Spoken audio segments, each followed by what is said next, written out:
సల్ల కంటే గూడ కల్లు గొప్పదంటూ తాగేటి జనులే పెరిగిపోతారమ్మా.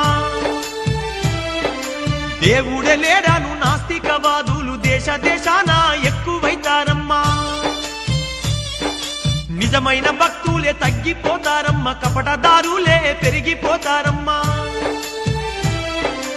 ఓ తల్లి అచ్చమ్మ నా తల్లి అచ్చమ్మ కాల జ్ఞానాన్ని చెబుతున్న వినవమ్మా. ధర్మాన్ని వీడి ధనము కోసమే అయినోళ్ళనైనోళ్ళే సంపుకుంటారమ్మా. అమావాస నాడు ఆకాశములో నిండు సందామామ కనిపిస్తదమ్మా. అర్ధరాత్రి సింహ సీకట్లోన మండేటి సూర్యుడు ఉదయిస్తాడమ్మా. సర్వజాతులు సంకరమై సంకరులే